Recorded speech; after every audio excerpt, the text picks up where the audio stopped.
There are some state legislators who want to make it a lot harder for people to chain up their dogs and get away with it, especially right here in Lubbock County. KLBK's Grace Morris has been following this bill closely for us today. What type of new rules are they talking here? The bill would require folks specifically in Lubbock County to make sure that dogs have food, water, and shelter, and if they would when they're tied up outside. And they would ban the use of chains as a means of tying up a dog. I spoke to the Lubbock Animal Shelter today, who said this bill could really improve the quality of life of many dogs in the area.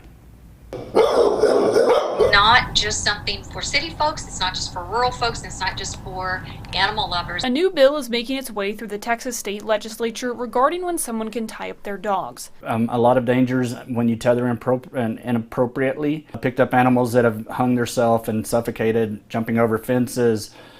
Picked up animals that had chains so heavy their neck was actually bowed down. There's a lot of issues when it comes to tethering. While tying up a dog is legal in the state and city, under city ordinance and state law, it is appropriate if you do it under certain guidelines and restrictions. This new bill would tighten those restrictions, specifically for folks in more rural counties. It would require owners to provide shelter with at least 3 walls and a roof, as well as food and water for the dog. But according to the Texas Humane Legislation Network, who have been supporting the bill, it would only affect folks who are tying up their dogs for long periods of time. Most pet owners, their tethering of their dogs is not going to be impacted at all by this bill. All the outdoor activities that people do and they tether their dogs while they're doing them, like camping or hunting or field trials, none of that will be impacted. And would provide law enforcement with better access to intervene in situations of unlawful tethering. This is really just a way to be able to disrupt that continuous tethering, the safe untethering,